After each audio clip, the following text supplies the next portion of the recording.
3 seconds. That's how long it took for Lakita Green to press her lips against a stranger's mouth, taste winter and warning, and discover that some debts aren't paid in money. The velvet void didn't roar anymore. It held its breath. She pulled back, her pulse hammering against the silk of her dress, expecting amusement or maybe shock. Instead, she found something far more dangerous tucked behind those dark, unreadable eyes. Calculation. Lee Do-hyun's gaze locked onto hers like a forensic audit, finding its discrepancy absolute, certain, and already 3 steps ahead. He was impeccably built. Not in the decorative way of men who lived for appearances, but in the way of men who understood that control was a language spoken through stillness. His shoulders filled the space of the corner booth. His presence absorbed the light. The charcoal suit he wore was tailored with surgical precision, expensive enough to belong in a boardroom, dark enough to disappear into Atlanta's shadows. And his hands, his hands rested on the table like contracts waiting to be signed. One of them held a glass of whiskey, neat, untouched. The other bore a signet ring that caught the obsidian lighting, casting fractals across the marble table.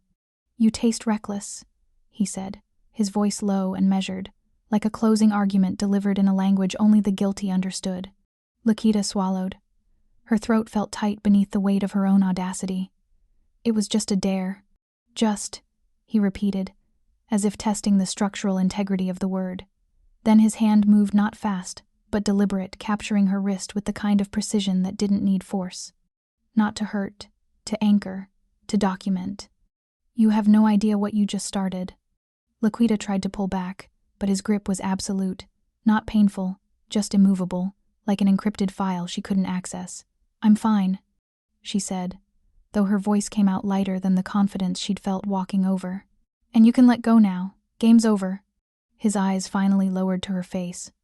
Not roaming, not softening, just assessing, like she was a ledger he needed to balance before deciding how to proceed. "Games have rules," he said, his thumb brushing the pulse point on her wrist where her heartbeat betrayed her composure. "And consequences." The bar around them kept moving. Someone laughed too loud. Ice shattered in a shaker somewhere near the bar. A woman shrieked in delight. But in their small pocket of space, time felt suspended, like the moment before an indictment is read aloud. He finally released her wrist, placing that same hand on the table beside her instead, close enough that she still felt caged by his presence alone. "You shouldn't let people push you into things," he said, his voice carrying an edge that made her spine straighten despite herself. "I wanted to," Lakita heard herself say, lifting her chin in defiance she didn't quite feel. That earned her something new. Not a smile. Interest. He studied her for another long moment, and she studied him back. The hard line of his jaw, the perfectly faded undercut that spoke of discipline, not fashion. The way his collar sat high enough to suggest there was more beneath the surface than what he allowed the world to see. The small platinum cufflinks that glinted like decimal points in a balance sheet. Then he stepped back, giving her space as if he'd never blocked it in the first place. "Be careful," he said. "Just that. Nothing more." Lakita didn't wait for an explanation. She turned and walked back to her table, forcing her legs to move with the same deliberate precision she used when presenting to hostile clients, even though her heart was trying to audit its way out of her chest. Behind her, she felt his gaze like a pending audit between her shoulder blades. Tasha was already talking before Lakita reached the booth. "Oh my God, what did he say? Did he freak out? That was insane, Kita. I thought his people were gonna—" "Nothing happened," Lakita cut in, sliding into her seat and reaching for her champagne with a hand that trembled just slightly. "It was fine." "Fine?" Tasha's eyebrows shot up. "Girl, you kissed the most serious-looking man in this bar, and he looked at you like he was deciding whether to audit you or acquire you." Lakita laughed, but it sounded hollow even to her own ears. She drained half her glass, welcoming the burn. "You're being dramatic." "Am I?" Tasha leaned forward, lowering her voice. "Because I'm pretty sure I just watched a predator identify his asset." "It was 3 seconds," Lakita said firmly. "And now it's over." Except it wasn't. She knew it wasn't because even as she tried to focus on her friends, tried to lose herself in the celebration of freedom from a marriage that had slowly suffocated her ambition, she could feel him. Every time she glanced toward the corner booth, he was there sitting in the same position, watching, not staring, not leering, just aware. tracking her movements with the patience of someone who had all the time in the world and access to all the data he needed. An hour passed, then another. Lakita danced, laughed, took selfies with Tasha, did everything she could to prove to herself that the kiss meant nothing, that the man in the corner was just another story she'd tell someday about the wild night she celebrated her divorce from Julian. But when she excused herself to the restroom, she found him waiting in the hallway. Jesus. Lakita pressed a hand to her chest, her heart lurching. You scared me. Do-hyun stood with his back against the wall, arms crossed, looking like he'd been standing there for hours instead of seconds. Up close, away from the obsidian lighting, she could see him more clearly. The precision of his posture, the way his suit fit across his chest and shoulders like it had been engineered specifically for him.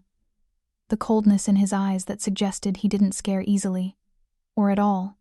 That was the point, he said. Lakita straightened, trying to reclaim some of the confidence she'd felt when this was all just a dare. Are you following me? You kissed me in my establishment, he said, like that explained everything. Maybe it did? She stopped. Your bar? My city, actually. The bar is just a line item. Something cold slithered down Lakita's spine. She glanced back toward the main room, suddenly aware of how isolated this hallway was, how the bass-heavy music covered any sound. Look, I'm sorry if I offended you. It really was just a dare. I know. He pushed off the wall, and she fought the urge to step back. But you chose me. Out of everyone in that room, your friend pointed, and you said yes. You were the most serious-looking guy here, Lakita said, trying to inject levity into her voice. It was funnier that way. Funnier. There was something that might have been amusement in his voice. Might have been, you have no survival instincts. Excuse me? The man you kissed, Do-hyun said, moving closer, was in the middle of calculating how to recoup $500 million stolen from his organization. His voice dropped. The man you kissed has 17 corporate entities across 3 continents. The man you kissed is currently being investigated by 2 federal agencies and owns enough of Atlanta's infrastructure that the mayor returns his calls within the hour. Lakita's breath caught. And you walked up to me? He continued, his voice dropping to something almost intimate. Put your hands on my jacket, pulled me down, and kissed me like you had every right to. He was close now, close enough that she could smell him something expensive and clean with an undertone of smoke, like burnt contracts, close enough that she had to tilt her head back to maintain eye contact. That kind of confidence, he said softly, is either breathtaking or suicidal. I haven't decided which yet. I'm just a forensic accountant, Lakita whispered. I clean up balance sheets. I'm nobody. Do-hyun's hand came up, and she flinched, but he only brushed his thumb across her lower lip so gently she barely felt it. You're not nobody, he said, not anymore. Then he stepped back, straightening his cuffs like they'd been discussing quarterly projections. Go back to your friends, finish your celebration, but understand something, Lakita Green. Her name in his mouth sent calculations racing through her mind she couldn't quite complete. You walked into my world tonight. Leaving isn't as simple as walking back out. He turned and headed back toward the corner booth, leaving her standing in the hallway, with her heart pounding and her mind racing with one question that wouldn't stop echoing. How did he know her name? She hadn't told him her name. Lakita returned to her booth on autopilot, smiling and nodding at whatever Tasha was saying, but not really hearing her. Her eyes kept drifting to the corner booth, to the man who'd just turned her entire night sideways. She watched him through the crowd, watched him lean in to speak to someone who appeared at his table, another suit, younger, deferential, watched him check his phone, his expression never changing, watched him glance up once, catch her staring, and hold her gaze until she looked away first. I think it's time to go, Lakita said suddenly. What? No, Tasha protested. We just got here. It's been 3 hours, and I have an early client meeting tomorrow. A lie, but a necessary one. You stay. I'll get an Uber. She didn't wait for protests. She grabbed her clutch, threw some cash on the table, and headed for the exit, weaving through the crowd with single-minded focus. The night air hit her like a slap, cold and sharp after the oppressive heat of the bar. Lakita pulled out her phone, fingers shaking slightly as she called for a ride, 3 minutes away. She wrapped her arms around herself, suddenly feeling exposed on the street corner. The Velvet Void's neon sign bathed everything in crimson, making the shadows deeper, more deliberate. A black sedan pulled up to the curb, and for a panicked moment, Lakita thought. But then the window rolled down, and it was her Uber driver, a middle-aged woman with kind eyes who asked if she was Lakita. "Yes, thank God," Lakita breathed, climbing into the back seat. As the car pulled away from the curb, she twisted in her seat to look back at the bar. In the window of the corner booth, she saw a figure standing, watching her leave. Do-hyun raised one hand in a gesture that might have been a wave, or a promise. Lakita woke to sunlight stabbing through the blinds of her Buckhead apartment and a headache that felt personal. She lay still, staring at the ceiling, trying to piece together the previous night into something that made sense. The celebration, the dare, the kiss, the hallway conversation that felt more like a hostile takeover negotiation than flirtation. "You walked into my world tonight. Leaving isn't as simple as walking back out." She groaned, pressing her palms against her eyes.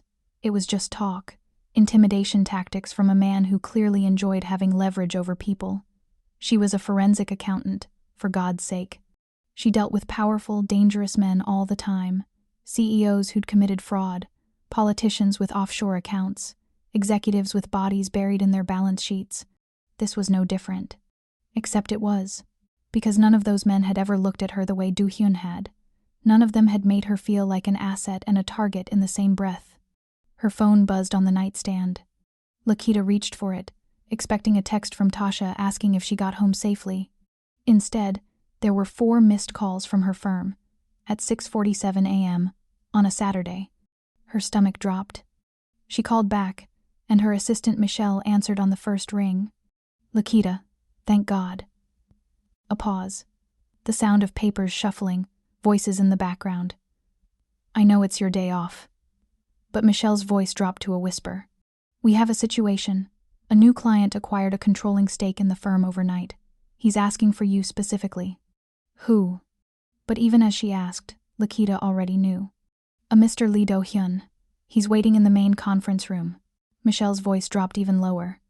"And Lakita, he brought his lawyers, and his accountants. Lots of accountants." Lakita sat up slowly, the room spinning slightly. "I'll be there in 45 minutes. She ended the call and sat on the edge of her bed, processing. The kiss had lasted 3 seconds. 3 seconds that changed everything. 3 seconds that proved Lee Do-hyun meant every word he'd said in that hallway. She wasn't nobody anymore. And leaving his world was going to be a hell of a lot more complicated than she'd thought. But to understand how a single kiss could dismantle an empire, you need to understand who Lakita Green was before that night, before the dare, before she learned that some men don't need weapons when they already own the infrastructure of your entire life. You need to understand what she'd built, what she'd survived, and what she had buried in encrypted files that should have stayed buried forever. Lakita Green was a woman built on secrets and ironclad composure. She'd spent 10 years clawing her way through Atlanta's financial elite, turning buried millions into leverage for CEOs who slept soundly because she knew how to make their indiscretions disappear into offshore accounts and restructured portfolios. She'd survived a marriage to Julian Brooks, a rising star in the district attorney's office who'd loved her ambition until it eclipsed his own. She'd built her firm from the ground up, carving out a reputation that made grown men nervous when she walked into their boardrooms with her leather briefcase and her questions that always found the truth. She was untouchable. Or so she'd thought. The elevator to Green and Sterling Financial Consulting had never felt so slow. Lakita watched the numbers climb 12, 13, 14 each floor, bringing her closer to whatever awaited on the 16th. Her reflection in the polished steel doors showed a woman dressed for war, charcoal pencil skirt, silk blouse the color of dried wine, heels sharp enough to be weapons. She'd pulled her natural curls back into a sleek bun, exposing the sharp lines of her jaw and the elegant length of her neck, a neck that still remembered the ghost of a stranger's breath from the night before. The office was wrong the moment she stepped through the glass doors. Too quiet.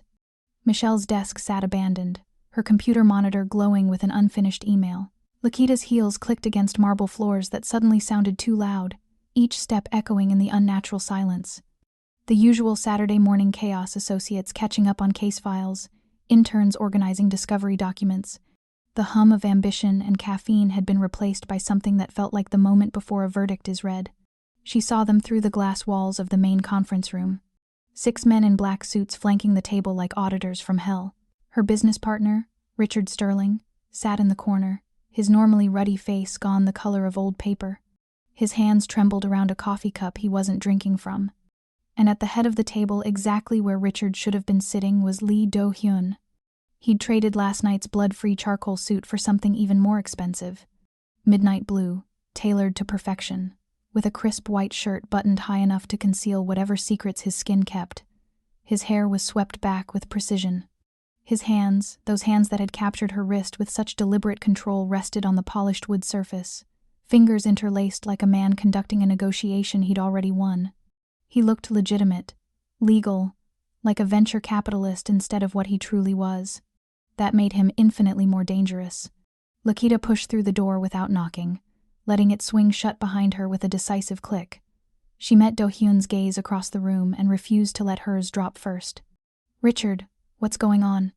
Her partner opened his mouth, but nothing came out except a sound like something dying. "Mr. Sterling is no longer relevant to this conversation," Do-hyun said, his voice carrying the same dark calm it had in the club. He leaned back in the chair, her chair, technically, since she owned 51% of this firm, and gestured to the seat across from him. "Sit." "I'd rather stand." "I wasn't asking." His eyes tracked her with predatory focus, and Lakita felt the weight of every person in the room watching this power play unfold. She'd spent a decade building this company, surviving in a white-dominated industry that had tried to box her into the role of diversity hire. She wasn't about to let some criminal take it from her because of a 3-second kiss. But her legs carried her to the chair anyway. Survival instinct, maybe. Or the recognition that sometimes you had to pick your battles. And this room full of silent witnesses wasn't the hill to die on. Do-hyun slid a manila folder across the polished wood. It moved with deliberate precision, coming to rest exactly centered in front of her. "Open it." Lakita's fingers trembled slightly as she lifted the cover. Inside were photographs, high resolution, professional quality. Her 5 years ago, leaving a senator's private office at 2 a.m. Her, standing in a parking garage, accepting a briefcase from a man whose face was deliberately turned away from the camera. Her, at her computer, lines of code reflected in her glasses as she worked on something that shouldn't exist. The shadow ledger. Her blood turned to ice. "Senator Matthews," Do-hyun said, his voice conversational, like they were discussing market trends. 3 years ago, you helped him restructure $18 million in campaign contributions that came from sources that would have ended his career. You created an encryption so sophisticated that the IRS still hasn't found it. Lakita kept her face neutral, but her mind was racing through calculations, contingencies, escape routes, that all led to the same conclusion: he owned her. "You made one mistake," Do-hyun continued, pulling out another photograph. This one showed a transaction log, a single transfer of $200,000 that she'd routed through her personal account for exactly 48 hours. You put it through your own banking infrastructure, just for 2 days, just long enough to clean it. "That was a felony," he finished. "Wire fraud, money laundering, conspiracy. I have your digital signature on documents that would put you in federal prison for 15 years. He leaned forward, and the movement felt like a closing argument. "I also have the testimony of Senator Matthews himself, recorded 3 months ago when he thought he was confessing to his priest." The room spun slightly. "You bugged a confessional?" Something that might have been amusement flickered in his eyes. "I bug everything." Richard made a sound in the corner, a whimper or a prayer. Lakita couldn't tell which. "What do you want?" Her voice came out steady despite the panic clawing at her throat. Do-hyun pulled out a tablet, tapped the screen and turned it toward her. Financial statements, offshore accounts. Transaction logs that showed money moving through networks so complex they looked like neural pathways. $500 million, he said. "Stolen from my organization by the Russian Volkov Bratva. Laundered through legitimate businesses across 7 countries. Hidden so well that my people have been searching for 6 months without finding it." He paused. "You're going to find it in 6 weeks. That's impossible." "For most people, yes." His gaze held hers. "But you created an unhackable encryption for dirty money. You have a gift for finding what people don't want found. And you're motivated." "Motivated?" He gestured to the folder. "Prison, disbarment, the destruction of everything you've built. Or," He slid a contract across the table. You work for me. You find my money. And when this is over, all evidence of your indiscretion disappears. Lakita's hands shook as she picked up the contract. The terms were straightforward, brutal, but straightforward. She would serve as his personal financial architect. She would have access to his complete network. She would report only to him. She would belong to him. And if I refuse? Do-hyun didn't answer immediately. Instead, he picked up his phone, pressed a single button, and turned the screen toward her. A video played silent, damning. Her, at her desk, working on the shadow ledger. The timestamp showed it was from last month, not 3 years ago. You've been under surveillance for 8 months, he said quietly. I know you're still doing this work. I know you have clients whose secrets would unravel governments. I know you're brilliant, and careful, and utterly compromised. He set the phone down. Refusing me doesn't lead to freedom, Lakita. It leads to exposure on a scale that will destroy everyone you've ever protected. The silence stretched between them like a contract waiting to be signed. How long do I have to decide? You already have. Do-hyun stood, buttoning his jacket with precise movements. Your firm is now a subsidiary of my holdings. Your office has been prepared on the 42nd floor of my building.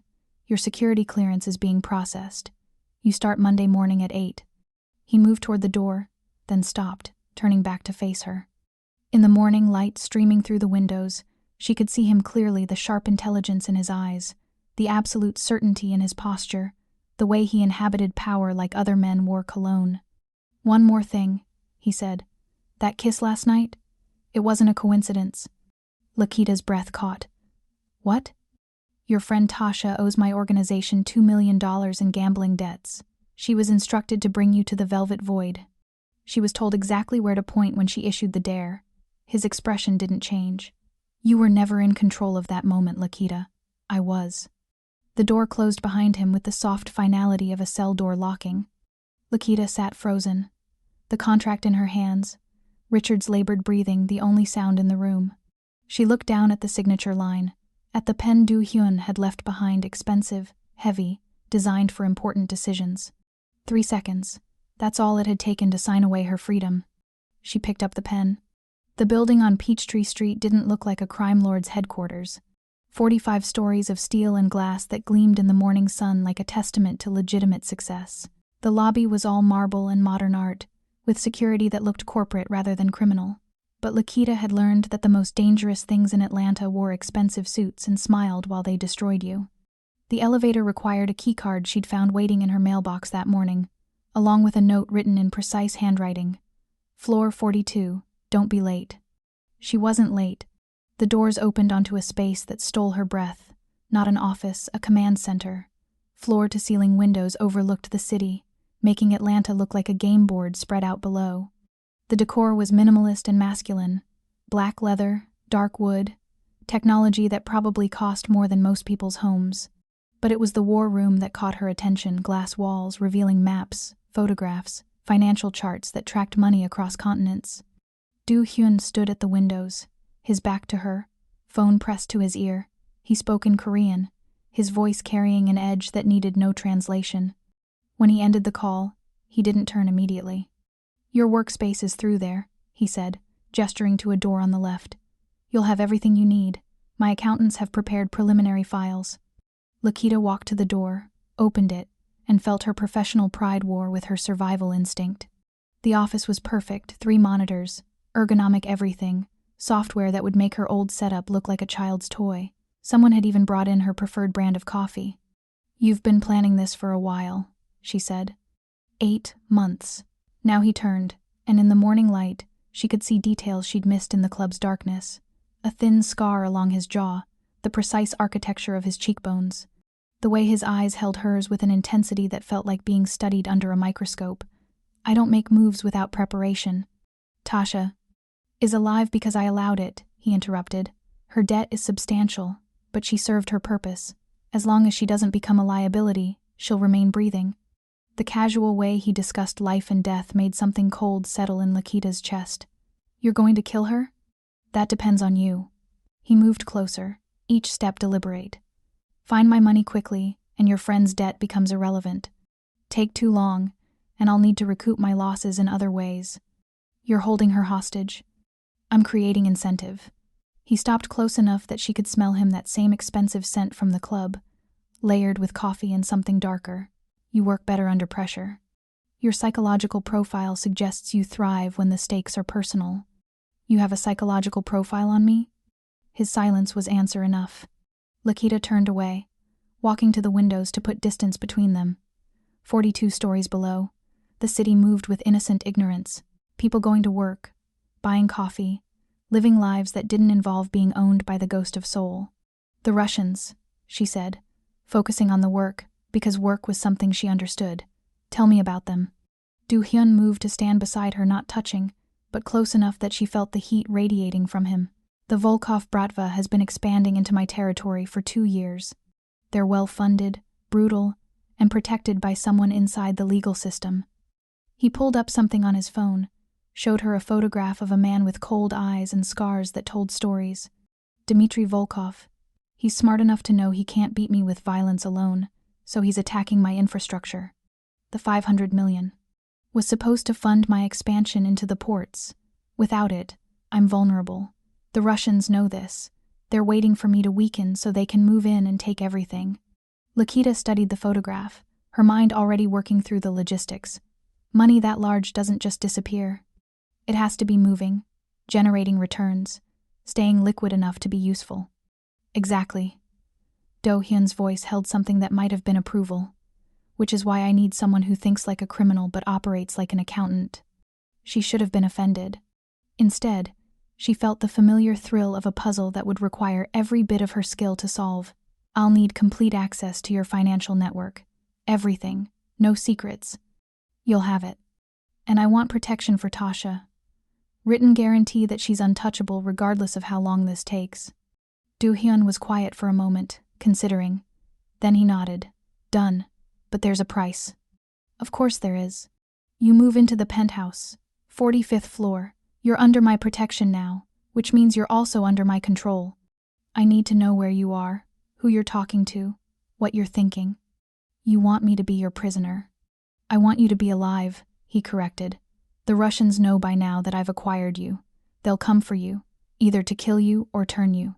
Living here isn't a suggestion, Laquita. It's survival.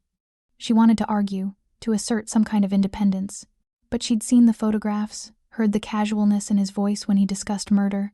This wasn't a negotiation. This was a notification. I'll need to get my things. Already done.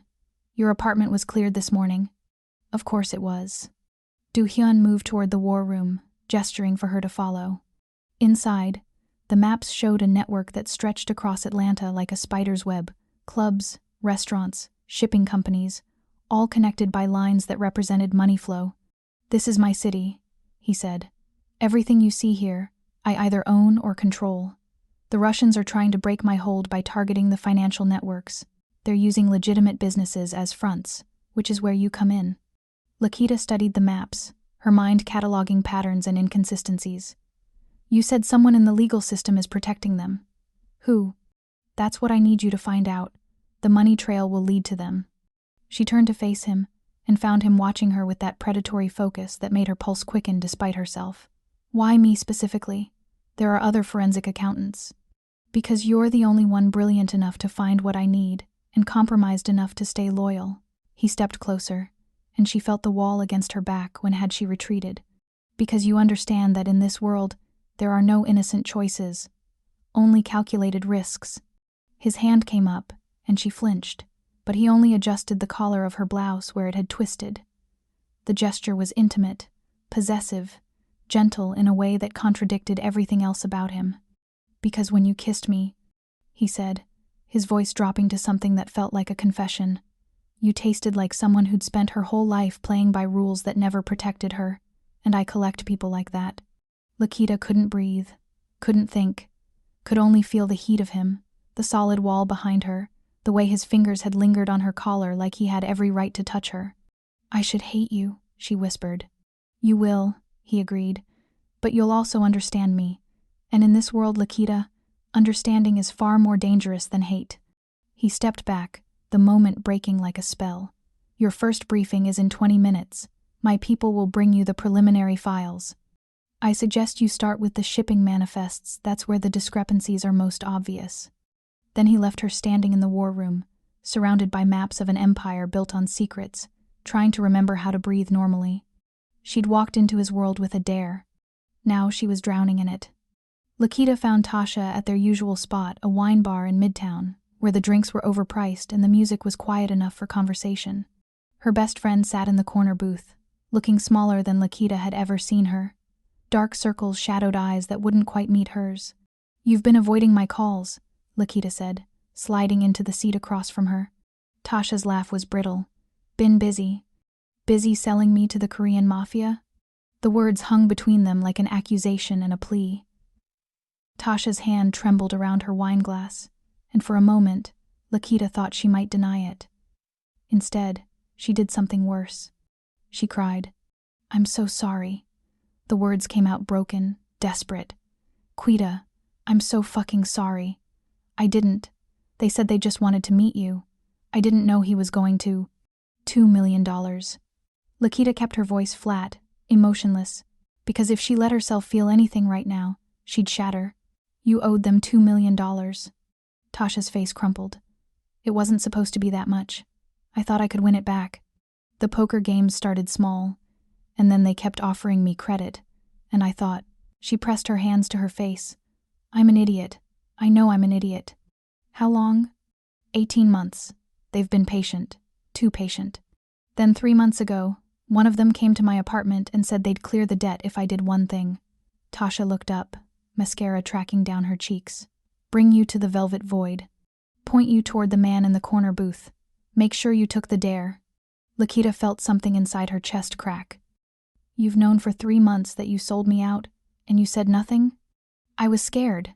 These people, Kita, you don't understand what they're capable of. They showed me pictures of women who'd refused them, women who..." Her voice broke. "I couldn't let that happen to me. So you let it happen to me instead." The silence that followed was damning. Outside the window, Atlanta moved with oblivious momentum, cars navigating traffic, people laughing on the sidewalk, the world continuing like Lakita's life hadn't just imploded. She watched a couple cross the street hand in hand and felt a bitter laugh building in her throat. 3 days ago, she'd been celebrating her divorce, toasting her freedom, believing she was finally in control of her own life. Now she belonged to a man who collected people like assets. Does Julian know? The question came out sharper than intended. Her ex-husband's name still tasted like failure on her tongue. Tasha's expression shifted something furtive and guilty. "Know what?" "Don't." Lakita leaned forward. "I've spent 10 years reading people's lies in their financial statements. I know when someone's hiding something. Does Julian know about Do-hyun?" "I don't. Why would he?" The arrival saved her from answering. Not the waiter, but 2 men in black suits who appeared at their table with the kind of precision that suggested they'd been waiting for the right moment. One of them placed a hand on Tasha's shoulder, not threatening, just present. "Miss Green," the other one said, his accent marking him as one of Do-hyun's people. "Mr. Lee requests your presence." "I'm in the middle of..." "Now." The word carried weight that made arguing pointless. Lakita stood, but not before meeting Tasha's terrified gaze. "You're going to tell me everything, about Julian, about who else knows, about what you haven't told me yet." "Quita." "Everything, Tasha, or I let Do-hyun decide what your debt is worth." Outside, a black SUV waited with engine running. Lakita climbed in, expecting to see Do-hyun. Instead, she found herself alone in the back seat as the vehicle pulled smoothly into traffic. The privacy screen was up, the windows tinted dark enough that the city became shadows and neon streaks. Her phone buzzed. A text from an unknown number. "Check the glove compartment." Inside, she found a tablet. The screen illuminated when she touched it, showing a live feed of the wine bar. The camera angle gave her a perfect view of Tasha, still sitting in the booth, now talking urgently on her phone. The audio clicked on. "Told you, I did what you asked," Tasha was saying, her voice desperate. "She doesn't suspect anything about you. Julian, please. You said you'd protect me if..." Lakita's world tilted sideways. Julian. Her ex-husband wasn't just aware of Do-hyun's interest in her. He was involved. He'd known about Tasha's debt, known about the dare, known that his ex-wife was being targeted by the most dangerous man in Atlanta. And he'd let it happen. The feed continued. I don't know what he's planning. He doesn't tell me anything. I'm just supposed to. Yes, I'm watching her. No. She hasn't mentioned anything about the encryption. The tablet went dark. A new text appeared. Your ex-husband has been tracking you for 6 months. He's using his position in the DA's office to build a case against me. More importantly, he's using you as bait. Another message. The Russians didn't steal my money. They were given access to it by someone who knows my security protocols, someone who had intimate knowledge of how I move assets. A third message. Your friend didn't just sell you to me. She sold you to both sides of a war. The SUV stopped. Lakita looked up and realized they weren't at Do-hyun's building. They were parked outside a warehouse in an industrial area she didn't recognize. The kind of place where screams wouldn't carry and bodies could disappear. Her phone buzzed again. Come inside. Alone. You need to see what your loyalty to the wrong people has cost. Every survival instinct screamed at her to run. But curiosity and the horrible realization that she needed to know how deep this betrayal went made her open the door. The warehouse was dimly lit, the air thick with the smell of metal and something else, something organic and wrong. Lakita's heels echoed on concrete as she moved deeper into the space, following the only source of light, a room at the back with its door half open. Inside, Do-hyun stood with his back to her, hands in his pockets, looking at something on the floor. He didn't turn when she entered. Your ex-husband has been working with Dmitry Volkov for 8 months? He said conversationally. He's been feeding the Russians information about my operations in exchange for enough evidence to guarantee his election to the Senate. That's... Lakita started, then stopped, because she could see what he was looking at now. Photographs. Dozens of them, spread across a table. Julian and Dmitry Volkov, shaking hands outside a courthouse. Julian accepting a briefcase in a parking garage. Julian at a restaurant with 3 men whose faces she recognized from Do-hyun's war room, high-ranking members of the Bratva. He's been using his access to sealed cases to identify my vulnerabilities, Do-hyun continued. Every business I own that's under investigation, every property that's flagged for seizure, every wire transfer that's been subpoenaed, he's been feeding that information directly to my enemies. Lakita's hands shook as she picked up one of the photographs. Julian looked confident, successful, righteous. He looked like a man who was winning. The 500 million, she whispered. He helped them take it. Yes, and he knew that I would eventually come for you, because you're the only person brilliant enough to find what he helped them hide. Do-hyun finally turned to face her. He's been planning this for longer than I have, Lakita. While you were ending your marriage, he was already weaponizing you against me. Why are you showing me this? Because you need to understand what world you're in now. This isn't about a dare or a kiss or even the money. He moved closer, and she saw something in his eyes that might have been genuine anger. Your ex-husband set you up to either be killed by me when you couldn't find the money, or killed by the Russians when you did. Either way, you remove a problem for him. What problem? Do-hyun's smile was cold. You know too much about how he built his career, the cases he's won, the criminals he's prosecuted. How many of them had evidence that you helped manufacture? How many convictions rest on financial analysis that you created? The truth hit her like a physical blow. She'd spent 5 years of her marriage helping Julian become untouchable. She'd turned his cases into slam dunks by finding money trails that prosecutors dream about. She'd made him a star. And now she was the only person who could prove that half his convictions were built on manipulated evidence. He needs me dead, she said quietly. He needs you destroyed. Dead is just the most permanent option. Do-hyun handed her another photograph, this one recent, taken through a telephoto lens. Julian and Tasha, sitting in a car together, her best friend handing him what looked like documents. Tasha has been reporting to him for months. Everything you've told her, everywhere you've gone, everyone you've met, she's been his informant. Lakita felt the room spinning. The 2 people she'd trusted most in the world had been systematically betraying her, setting her up to be collateral damage in a war she didn't even know was being fought. What do you want me to do? Her voice sounded distant, like it belonged to someone else. I want you to do what you do best. Find the money. Trace it back through every shell company and offshore account until you find the proof that Julian Brooks is dirty. Do-hyun's voice softened slightly. And then I want you to decide whether the man you married deserves mercy or vengeance. Before she could respond, the warehouse lights exploded. Not exploded, went out. plunging them into darkness so complete that Lakita couldn't see her own hands. She heard Do-hyun move, felt him grab her arm with bruising force, pulling her down just as bullets shattered the windows behind them. "Get down!"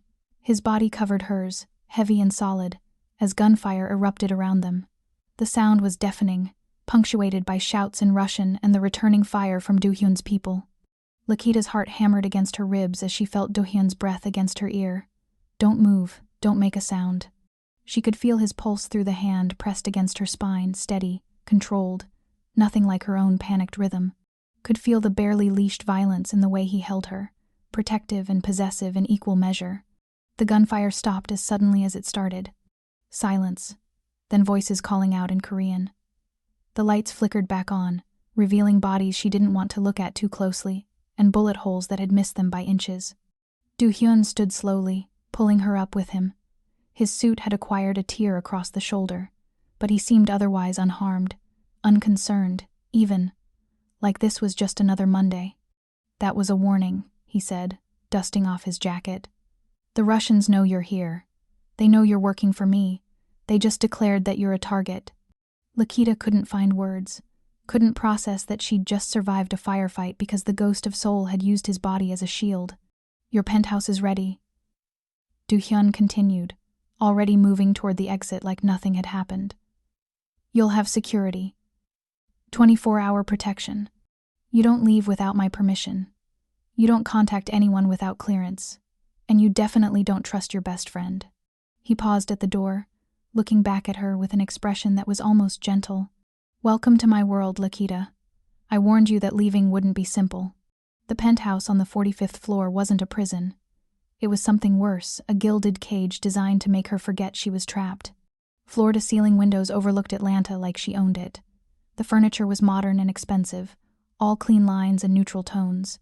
The kitchen was stocked with food she hadn't asked for. The bedroom held a bed large enough to feel lonely in, dressed in sheets that probably cost more than her first car. And everywhere were subtle reminders that Do-hyun Lee owned this space and everything in it, including her. Lakita stood at the windows, watching the city lights blur as midnight approached. She'd been working for 16 hours straight, tracing money through networks so complex they made her head ache. The Russians were good better than she'd anticipated. They'd moved the $500 million through legitimate businesses, splitting it into pieces small enough to avoid detection, then reassembling it in accounts that existed in legal gray zones. But they'd made mistakes. Small ones, the kind only someone with her particular skill set would notice. Behind her, the elevator chimed. She didn't turn. Only one person had access to this floor. "You should be sleeping," Do-hyun said. His footsteps were quiet on the hardwood as he moved into the space. "You've been working since 6 a.m. I'm close to something." Lakita kept her eyes on the city. There's a pattern in the shipping manifests. Containers that arrive empty, but are logged as full. The weight discrepancies are consistent enough to be intentional. Money in the containers. Cash, probably hundreds, distributed through the port, then collected by couriers who don't know they're working for the Bratva. She finally turned to face him. But that's not the interesting part. Do-hyun had changed from his torn suit into something more casual, dark slacks and a black shirt with the sleeves rolled to his elbows. The informality should have made him seem less dangerous. Instead, it revealed the tattoos that crawled up his forearms in intricate patterns, the lean muscle of a man who didn't need guns to be lethal. "Tell me," he said. "The manifests are signed off by someone in the Port Authority, someone with high-level clearance." She pulled up the documents on her tablet, showed him the electronic signatures. "Someone who works directly with the district attorney's office on interdiction cases." Understanding flickered in his eyes. "Julian. He's not just feeding information to the Russians. He's actively facilitating their money laundering." Lakita felt a bitter satisfaction at finally having proof of what her ex-husband had become. "I can trace at least 200 million through his authorization alone." Do-hyun took the tablet from her hands, studying the documents with the focus of a man who understood that details mattered. His fingers brushed hers in the transfer, and she felt that same electric awareness from the club, from the warehouse, from every moment since he'd crashed into her carefully controlled life. "This is excellent work," he said quietly. "With this, we can destroy him." The words came out harder than she intended. "We can destroy Julian completely. His career, his reputation, his freedom. Everything he's built on lies and manipulation. Do-hyun looked at her then, really looked, and she saw something in his expression that might have been understanding. You want revenge. I want justice. There's a difference? Sometimes. Lakita took the tablet back, set it on the table, but not always. The silence between them felt different than before, less adversarial, more like two people who recognized themselves in each other, damaged, dangerous, done with playing by rules that never protected them.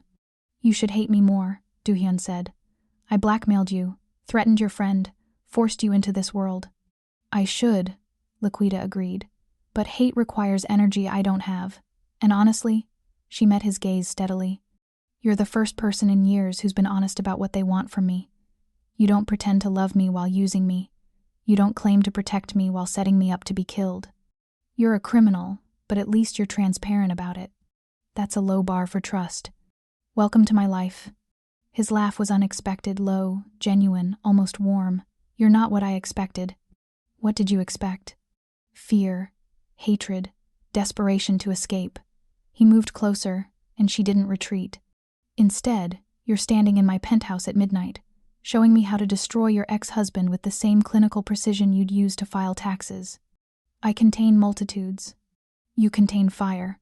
His hand came up, and this time when he touched her face, thumb tracing the line of her jaw, it felt less like possession and more like discovery. I've been watching you for 8 months, Lakita, reading your files, studying your patterns, planning how to acquire you, but nothing prepared me for what you're actually like. Her breath caught. What am I like? Lethal. The word was soft, almost reverent. You're the most dangerous person I've ever met, and you don't even carry a weapon. Knowledge is a weapon. Exactly. His thumb brushed across her lower lip, the same gesture from the club, but this time she didn't flinch. This time she leaned into it, just slightly, just enough to make it a choice instead of a reaction. You could destroy me as easily as you're destroying Julian. You have access to everything now. My accounts, my networks, my vulnerabilities. I know. So why haven't you? The question hung between them, weighted with implications. Why hadn't she taken the evidence she'd compiled and walked straight to the FBI? Why hadn't she documented everything and ensured they'd both go down together? Because, Lakita said slowly, working through the truth even as she spoke it. Julian used my intelligence to build his career while making me feel small. The senator used my skills to hide his corruption while treating me like hired help. Everyone in my life has taken what I can do and made me feel like it was never enough. She held Do-hyun's gaze. You're the only one who's ever looked at me like my brilliance is dangerous. Like I'm something to be respected instead of managed. You are dangerous. His voice dropped lower. You're the kind of dangerous that changes the game completely. The air between them felt charged, electric, like the moment before lightning strikes. Lakita knew she should step back, maintain distance, remember that this man owned her freedom and probably her future. But she'd spent her whole life being careful, playing it safe, following rules that never protected her. And where had that gotten her? Show me, she whispered. Show me the rest of it, the parts you've been holding back. If I'm going to be in this world, I want to see all of it. Do-hyun's eyes darkened with something that might have been approval or desire or both. Are you sure? I stopped being sure of anything 3 days ago. Now I just want the truth. He stepped back, and she felt the absence of his heat like a physical loss. Come with me. They took the elevator down, not to his office on 42, but further, to a sublevel she hadn't known existed. The doors opened onto what looked like a server room, but more sophisticated. Screens covered every wall, showing feeds from cameras, financial data streaming in real time, maps with moving dots that probably represented his people across the city. This is the nerve center, Do-hyun said. Everything that matters in my organization flows through this room. Lakita moved to the nearest screen, watching money transfer between accounts, in amounts that made her breath catch. How much do you move in a day? 50 million, sometimes more. He stood beside her, so close their shoulders almost touched. Most of it is legitimate now. Investments, real estate, tech startups. But the foundation, the infrastructure that makes it all possible, was built on things that would put me in prison for life. Why are you showing me this? Because you asked for truth. He turned to face her fully. and because I'm tired of keeping secrets from the only person who might actually understand them." She looked at him, then really looked, saw past the dangerous exterior to the man underneath, someone who'd built an empire from nothing, someone who understood that the world was divided between people who took what they wanted and people who let it be taken from them. Someone like her. "I have secrets too," she heard herself say. "The Shadow Ledger isn't the only thing I've created. I have files on every major player in Atlanta's financial world. Information that could collapse the entire elite structure of this city." "I know." His smile was slight. "Why do you think I wanted you?" "You knew about the files?" "I know everything about you, Lakita. Your genius, your compromises, your capacity for both creation and destruction." He reached out, his fingers tangling gently in the hair at the nape of her neck. "I knew that if I could get you on my side, you wouldn't just find my money. You'd revolutionize how I do business." The touch sent electricity down her spine. This was never just about the 500 million. No. His thumb traced small circles against her skin. This was about acquiring the most dangerous asset in Atlanta. You. She should be angry, should feel manipulated, used, treated like property. Instead, she felt something else entirely, a dark thrill at being recognized for what she truly was, not a victim, not a pawn, but a player dangerous enough to change the entire game. "What happens when I find the money?" she asked. "You become my partner." The words were simple, but the weight behind them was enormous. "Not my employee, not my captive, my equal." "You don't do equals." "I didn't." His other hand came up, cradling her face between his palms. "Until I met someone who terrifies me as much as I terrify them." Lakita's heart hammered against her ribs. They were standing in a room filled with evidence of crimes that would put them both away forever, and all she could think about was the warmth of his hands on her skin, the way he looked at her like she was a problem and a prize and a partner all at once. "I should hate you," she whispered. "I know. I should be planning my escape. I know." But instead, she trailed off, unable to finish the sentence. Do-hyun did it for her. Instead, you're wondering what it would feel like to stop fighting, to embrace what you really are, instead of pretending to be respectable. Yes. The word stayed locked in her throat, but he saw it in her eyes anyway. He leaned in slowly, giving her every opportunity to pull away. She didn't. When his lips met hers, it wasn't like the kiss at the club that had been a dare, a collision, a mistake. This was a choice. This was acknowledgement of something dark and complicated that had been building since the moment she'd walked into his world. She tasted like expensive wine and smarter than you, and he kissed her like she was both solution and problem, both remedy and poison. When they finally broke apart, both breathing harder, he rested his forehead against hers. "Find my money," he said quietly. "Destroy your ex-husband. Prove to both of us that you're everything I think you are. And then? Then we burn this city down and build something better from the ashes." Lakita smiled, sharp, dangerous, finally free. Deal. The gala was exactly the kind of event Lakita used to navigate with ease. Atlanta's elite gathered under crystal chandeliers, wearing designer gowns and practiced smiles while conducting business that would never appear in official records. The High Museum had been transformed into a glittering showcase of wealth and influence, every surface polished to reflect the kind of success that demanded to be seen. She'd been working for Do-hyun for 3 weeks. 3 weeks of tracing money through increasingly complex networks. 3 weeks of late nights in the war room, her mind mapping connections that would destroy the Russian operation. 3 weeks of proximity to a man who looked at her like she was the most dangerous thing he'd ever chosen to possess. Tonight, she stood beside him in a gown the color of midnight silk that clung to her curves before flowing to the floor in liquid shadow. He'd had it delivered to the penthouse that morning, along with a note in his precise handwriting. "Wear this. Trust me." She did. God help her, she did. Do-hyun wore a tuxedo that had been tailored to lethal perfection, every line emphasizing the controlled power beneath. His hand rested at the small of her back, possessive, warm, constant. To anyone watching, they looked like what they were pretending to be, a legitimate businessman and his brilliant consultant. But Lakita could feel the tension radiating from him.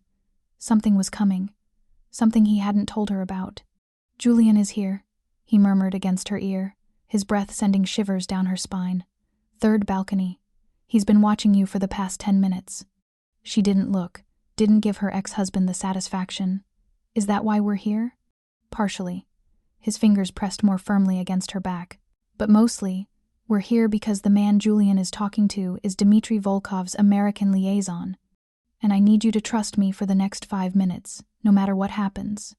Before she could respond, he was moving, guiding her through the crowd with the kind of confidence that made people step aside instinctively. They stopped in the center of the room, the exact spot where everyone could see them, where conversations would pause and attention would focus. Do-hyun released her, stepped back. His expression shifted from the warmth he'd shown her in private to something cold and dismissive. "Miss Green," he said, his voice carrying across the suddenly quiet space. "I'm afraid your services are no longer required." The words hit her like a physical blow. Lakita's mind raced, trying to understand what was happening. This was a performance. It had to be. But the look in his eyes was so convincingly detached that for a moment she almost believed it herself. "Excuse me?" She kept her voice level, even as her pulse skyrocketed. "Your analysis has been adequate, but ultimately, you've failed to deliver the results I was promised." He adjusted his cufflinks with casual cruelty. "I don't pay for mediocrity." The room was watching now, all of Atlanta's elite witnessing the ghost of Seoul publicly dismissing the woman who'd been at his side. She saw people leaning in, smartphones emerging, the social cannibalism that happened when powerful men destroyed powerful women in public. And she understood. This was the play. This was how he made her invisible to the Russians. If Do-hyun Lee discarded her publicly, she became worthless to his enemies. She became a cast-off, a failure, beneath their notice. But understanding didn't make it hurt less. "You're making a mistake," she said, letting real emotion bleed into her voice, the anger, the humiliation, the sense of betrayal that came from being used and discarded. "I rarely make mistakes, Miss Green." His eyes were arctic. "You're simply not as brilliant as your reputation suggested. I'll have your belongings sent to you. Don't contact my office again." He turned and walked away, leaving her standing alone in the center of the ballroom, every eye fixed on her public destruction. The whispers started immediately sympathetic, judgmental, gleeful, the predatory interest of people who fed on others' downfall. Lakita stood frozen, her mind screaming at her to move, to leave, to salvage some dignity from this calculated evisceration, but her body wouldn't cooperate. Because even though she knew it was theater, even though she understood the strategy, some part of her wondered if there was truth buried in the performance. Then a hand touched her elbow, gentle, familiar in the worst way.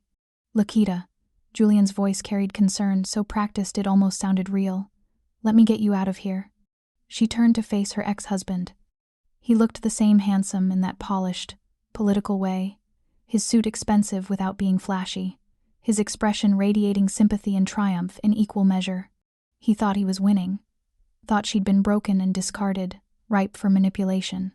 "I'm fine," she managed. "You're not." He guided her toward the exit with the same proprietary touch he'd used throughout their marriage. "Come on, my car is outside. We'll talk somewhere private." Every instinct screamed at her to refuse, but Do-hyun had said to trust him for 5 minutes, and she needed to know what Julian would reveal when he thought she was vulnerable. They ended up in Julian's Mercedes, parked in the museum's garage. He'd poured her scotch from a crystal decanter, playing the role of concerned ex-husband with practiced ease. "I tried to warn you," he said, his tone heavy with false regret. "Lee Do-hyun is a monster. He uses people until they're no longer useful, then throws them away. You seem to know a lot about him." "I've been investigating him for months." Julian shifted in his seat, moving closer. "I have evidence of his criminal operations, enough to put him away for life. But I need something he has first." "What?" She sipped the scotch, letting it burn away the lingering sting of her public humiliation. "Financial records. Encryption keys. You worked for him, Laquita. You must have seen something, accessed something that could help me bring him down." His hand found her knee, the touch making her skin crawl. "Help me, and I'll make sure you're protected. I still care about you." The lie was so transparent it almost made her laugh. "You care about me?" "I never stopped." He leaned in, and she could smell his cologne, expensive, cloying, nothing like the clean smoke scent of Do-hyun. "We made mistakes in our marriage. I made mistakes. But we were good together. We could be again." "What about the Russians?" His hand stilled on her knee. "What Russians?" "The Volkov Bratva. Your partners. She watched his expression shift from false sympathy to something colder. Did you really think I wouldn't find out, Julian? I'm a forensic accountant. Following money is what I do. He pulled back, and she saw the man beneath the mask, calculating, ambitious, ruthless. You don't know what you're talking about. I know you've been facilitating their money laundering through the Port Authority. I know you helped them steal 500 million from Do-hyun. I know you used Tasha to set me up. She smiled, sharp and dangerous. And I know you wanted me dead either way this played out. Julian's hand shot out, gripping her wrist hard enough to bruise. You're making accusations you can't prove. Am I? She didn't flinch, didn't show fear. Because I have shipping manifests with your signature, bank transfers you authorized. Communications between you and Dmitry Volkov's people. I have everything, Julian. His face went pale. You're bluffing. Try me. The silence stretched between them, heavy with threat. Then Julian released her wrist, his expression shifting to something that might have been desperation or rage. Do-hyun put you up to this, he said. This whole thing, the public dismissal, you coming with me, it's a setup. Maybe. Lakita opened the car door. Or maybe I'm just better at this game than you ever realized. She climbed out, her legs somehow steady despite the adrenaline flooding her system. As she walked away, she pulled her phone from her clutch and checked the recording app. Every word Julian had said, every admission, every threat, captured in perfect clarity. A black SUV pulled up beside her, the window lowered, revealing Do-hyun in the back seat. Get in, he said. She did. The moment the door closed, his hands were in her hair, pulling her against him with a ferocity that stole her breath. The kiss was nothing like the calculated one in the server room. This was raw, possessive, fierce with the kind of emotion that came from watching someone you owned be touched by someone else. When they broke apart, both breathing hard, he pressed his forehead to hers. You're magnificent, he said. Did you get it? Every word. She showed him the recording. He confessed to everything. Do-hyun's smile was predatory. Good, because now we move to the next phase. Which is destroying him so completely that the Russians have no choice but to negotiate. He tucked a strand of her hair behind her ear, the gesture tender in contrast to the violence in his words. And then, Lakita Green, you and I are going to own this city. She believed him. The kidnapping happened on a Wednesday. Lakita was leaving the coffee shop 2 blocks from Do-hyun's building, a routine she'd established over the past week as part of their strategy to make her seem disconnected from him. The Russians needed to believe she was vulnerable, isolated, desperate enough to be turned. The van pulled up with professional precision. 2 men, ski masks, movements efficient enough to suggest military training. They had her off the street and into the vehicle in under 10 seconds. A cloth pressed against her face, chemical sweet and overwhelming. The world tilted sideways, then went dark. She woke to cold. Concrete floor beneath her, metal chair digging into her spine, zip ties cutting into her wrists. Industrial space warehouse, probably with the kind of acoustics that meant her screams wouldn't carry beyond these walls. Not that she planned to scream. Dmitry Volkov stood in front of her, studying her with the detached interest of a man examining a tool. He was massive, 6'5" at least, built like he'd been carved from Siberian granite. His face bore the kind of scars that told stories he never needed to verbalize. Miss Green, he said, his accent thick but his English perfect. Do you know why you are here? Lakita's mind raced through the plan she and Do-hyun had constructed. This was supposed to happen. They'd anticipated it. But knowing you're walking into a trap didn't make the trap less terrifying when it closed around you. I assume it has something to do with Lee Do-hyun, she said, keeping her voice steady. Smart. Dmitry smiled without warmth. He discarded you publicly, made you look weak. Disposable. He crouched in front of her, his massive frame somehow making her feel even smaller. But I don't think you are disposable. I think you are a weapon he was too stupid to recognize. Then why am I tied to a chair? Insurance. He stood, gesturing to someone behind her. A laptop was placed on a table in front of her, the screen showing a login prompt she recognized immediately. You created encryption that Lee Do-hyun uses to hide his money. You have access to accounts he thinks are protected. I want you to transfer $500 million to accounts I control. This was it. The moment where everything either worked or fell apart catastrophically. And if I do this, you'll let me go? I will pay you $10 million and relocate you anywhere in the world. Dimitri's eyes gleamed. Or I can cut off your fingers one at a time until you cooperate. Your choice is very simple. Lakita looked at the laptop, then back at Dimitri. I'll need my hands free. He studied her for a long moment, then nodded to one of his men. The zip ties were cut. Blood rushed back into her hands, painful and necessary. She rubbed her wrists, buying time to center herself, to remember exactly what she needed to do. She pulled the laptop closer and began typing. The login credentials were real. Do-hyun had given them to her specifically for this moment, but the accounts she accessed weren't the ones Dimitri thought she was accessing. She was pulling up the shadow network, the parallel system she'd built over the past 3 weeks. Every transaction Do-hyun's organization had ever made with the Russians, every communication, every piece of evidence that proved the Bratva had been operating in Atlanta with Julian Brooks' protection. And she was routing all of it, every document, every recording, every file directly to the FBI's Financial Crimes Division with a time-delayed upload that would trigger in exactly 90 minutes. It takes time, she said, her fingers flying across the keyboard. The encryption is complex.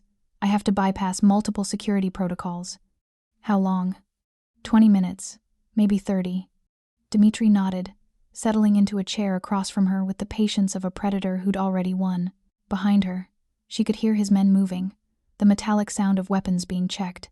She worked in silence, building the virus that would destroy the Bratva's financial infrastructure, while simultaneously making it look like she was transferring money. The code was elegant. She'd spent weeks perfecting it with Do-hyun's tech team. It would wipe every offshore account the Russians controlled, then backtrack through the transaction history to identify every politician, every banker, every business owner who'd been complicit in their operations, including Julian.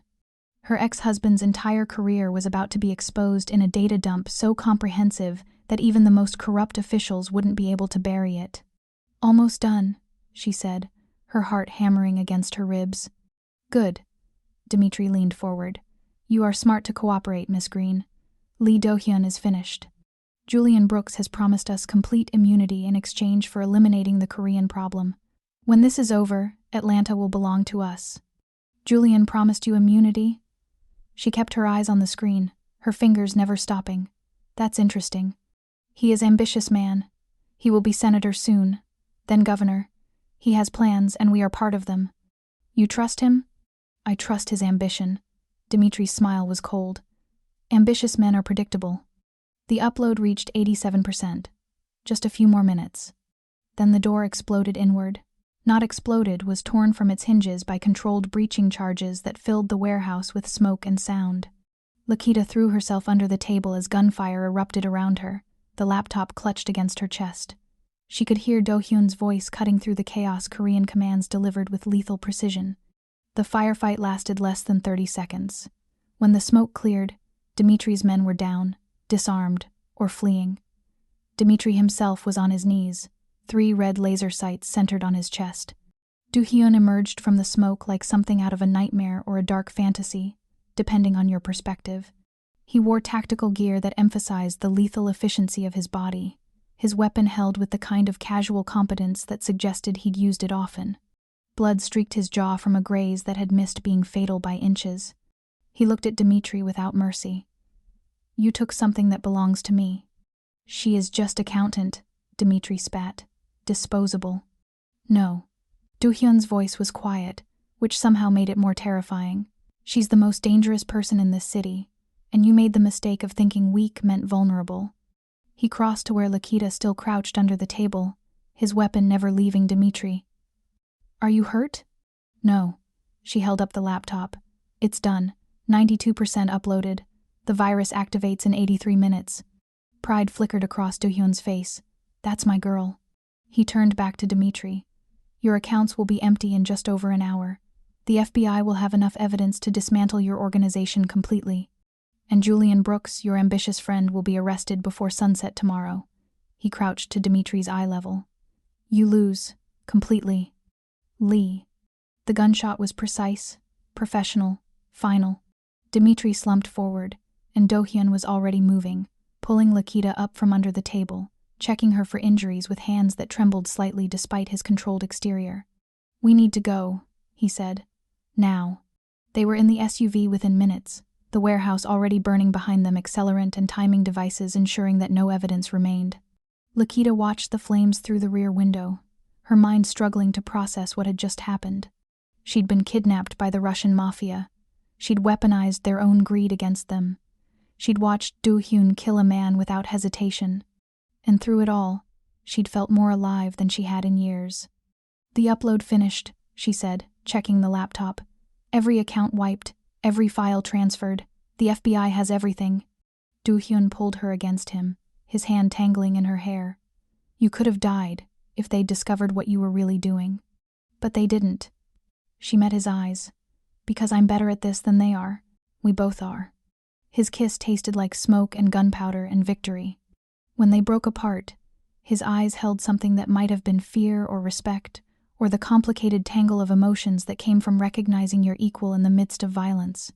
"Tomorrow," he said, "we finish this. Julian falls, the Russians scatter, and Atlanta becomes ours." Lakita smiled, sharp and dangerous, and finally, completely free. "I can't wait." Julian Brooks' Senate campaign gala was everything he dreamed of: power and influence wrapped in black tie elegance, held in the ballroom of the street Regis, where Atlanta's elite gathered to celebrate a man they believed would reshape Georgia politics. The champagne flowed endlessly. The orchestra played Rachmaninoff. Every smile concealed a calculation, every conversation a negotiation.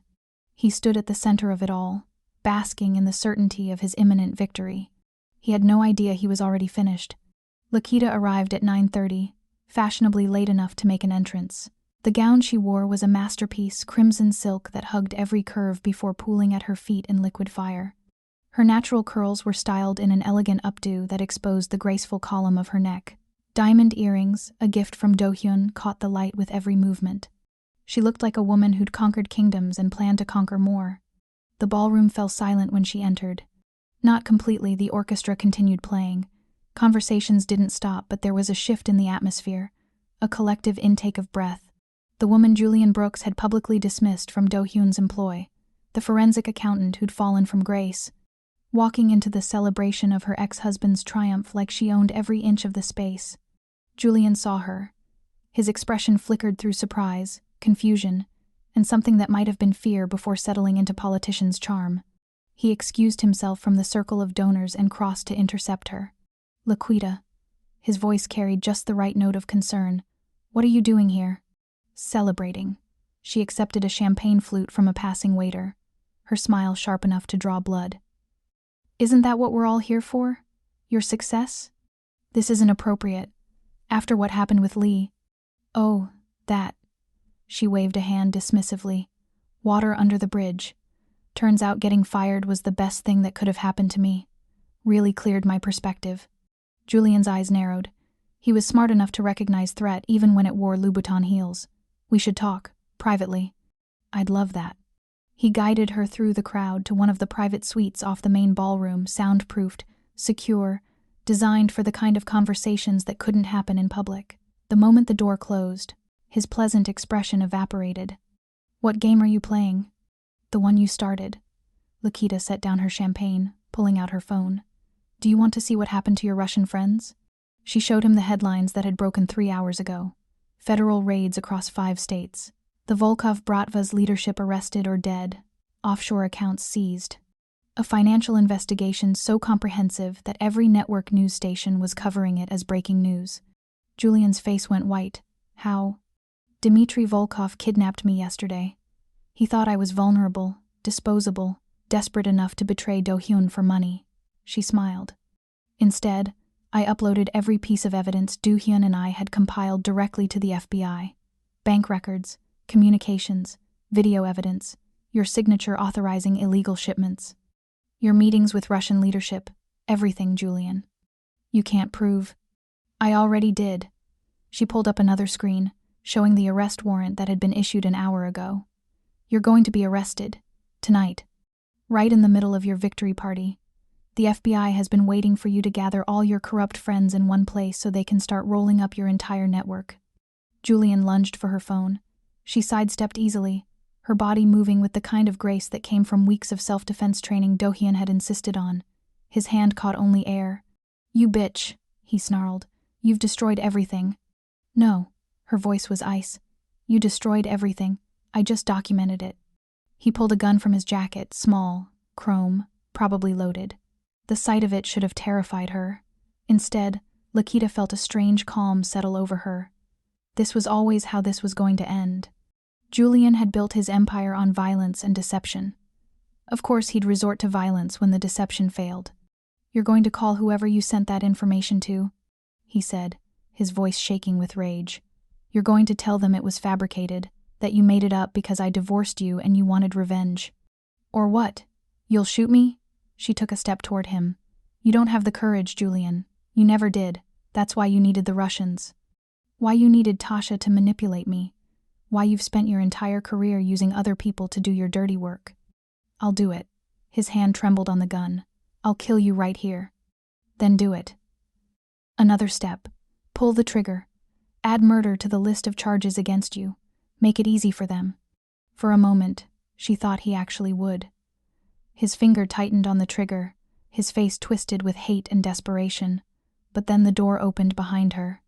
Do-hyun stepped into the room with 4 armed men. Not FBI, his people. One of them trained a weapon on Julian with the casual precision of someone who'd done this 1,000 times. Lower the gun, Do-hyun said quietly. Julian's hand was shaking so badly now that the weapon looked like it might fall. This is between me and my wife. Ex-wife, Lakita corrected. And no, this stopped being between us the moment you partnered with the Bratva to steal from Lee Do-hyun. The moment you used me as bait in a war I didn't know was being fought. The weapon clattered to the floor. Julian's legs seemed to give out, and he collapsed into one of the leather chairs like a puppet with cut strings. It's over, Do-hyun said. The FBI is downstairs. They're waiting for my signal to come up. Signal? Julian's voice cracked. You're working with the FBI? Laquita is. Do-hyun moved to stand beside her, his hand finding the small of her back, that same possessive, protective touch. She's been granted full immunity in exchange for her cooperation. Every crime you committed, every law you broke, every person you destroyed, she documented all of it. Julian looked at Lakita with an expression that might have been respect or hate, or both. From the end, actually. She crouched in front of him, forcing him to meet her eyes. You thought you were so smart.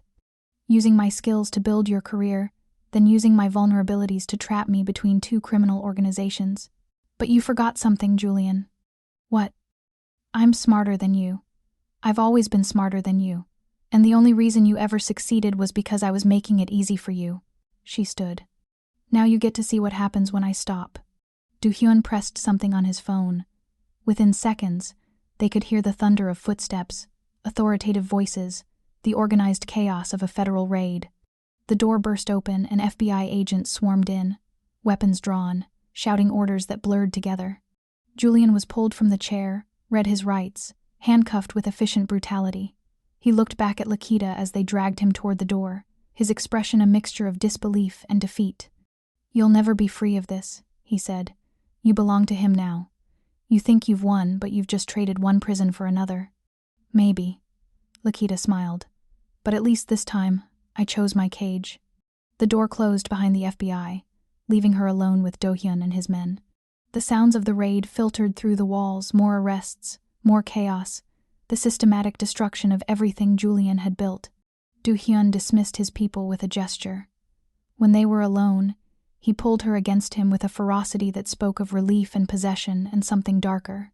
You were perfect, he said against her hair. Absolutely perfect. We make a good team.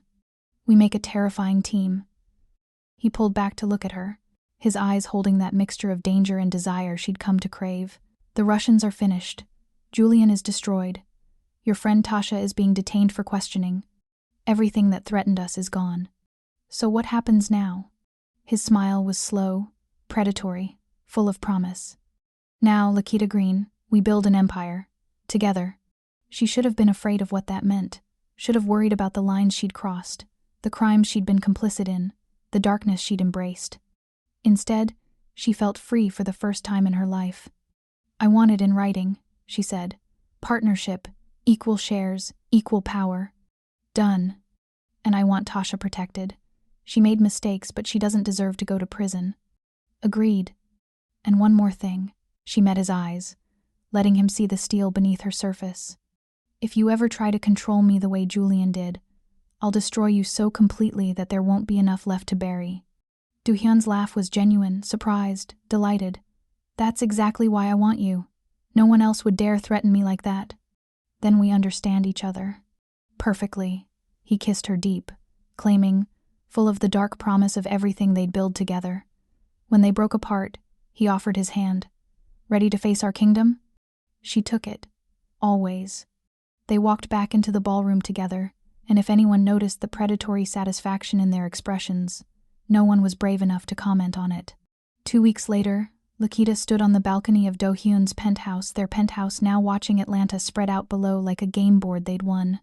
The city lights glittered with innocent beauty, concealing all the darkness that pulsed beneath. Julian's arrest had dominated the news cycle for days. The federal investigation had expanded to include dozens of corrupt officials. The Bratva's American operations had collapsed completely, and she and Do-hyun had emerged from the chaos untouched, their partnership now official, their empire expanding into territories that would have been impossible before. The door opened behind her. She didn't turn, already recognizing his footsteps. "The contracts are finalized," Do-hyun said, moving to stand beside her. "Greenlee Enterprises is officially operational. We now control 47% of Atlanta's legitimate financial infrastructure. And the other 53%? Give me 6 months." She laughed, the sound carrying genuine amusement. 6 months ago, she'd been celebrating a divorce and mourning the death of a marriage that had slowly suffocated her. Now she stood as co-owner of an empire that operated in the shadows between legal and lethal. "Tasha's lawyers worked out a plea deal," she said.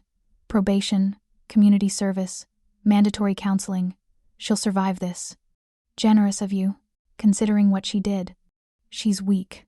Weak people make desperate choices." Lakita turned to face him. "I understand that now.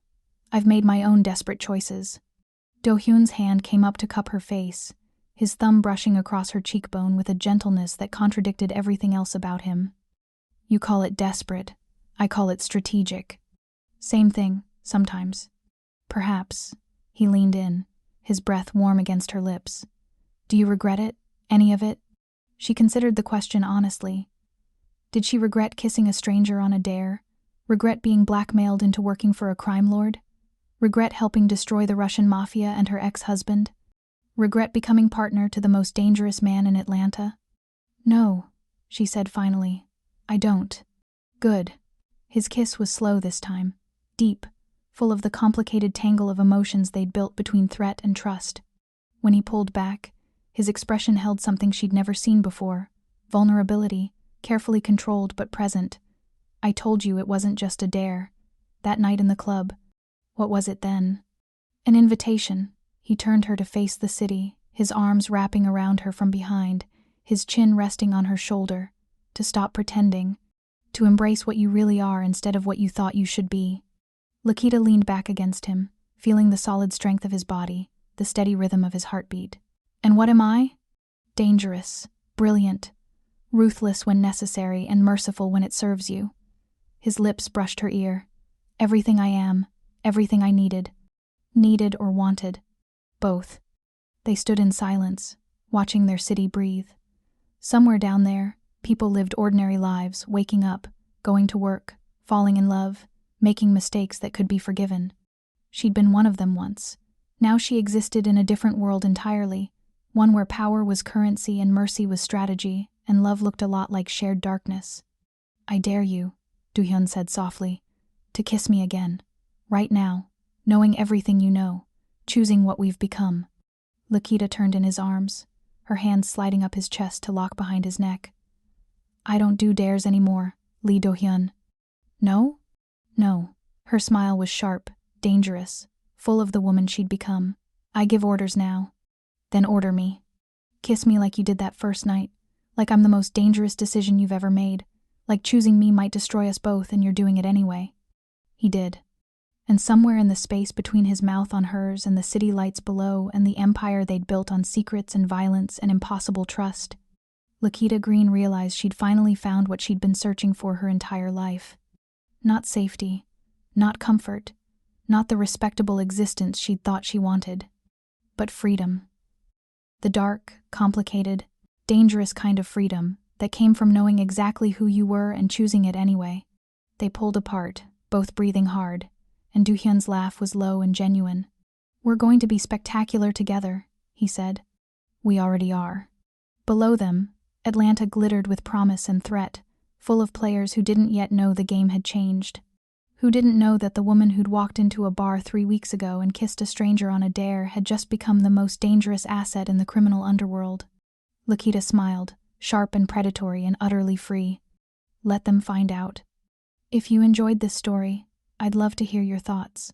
Drop a comment below and let me know what you think. Thank you so much for being here and experiencing this journey with me. Whether you're watching from your cozy living room, on your commute, or winding down after a long day, I truly appreciate you choosing to spend your time with this story. If this resonated with you, a like, comment, or subscribe would mean the world to me. I have so many more stories to share with you, and your support helps me keep creating these worlds for us to explore together. Your encouragement keeps this dream alive. Thank you for being part of this community.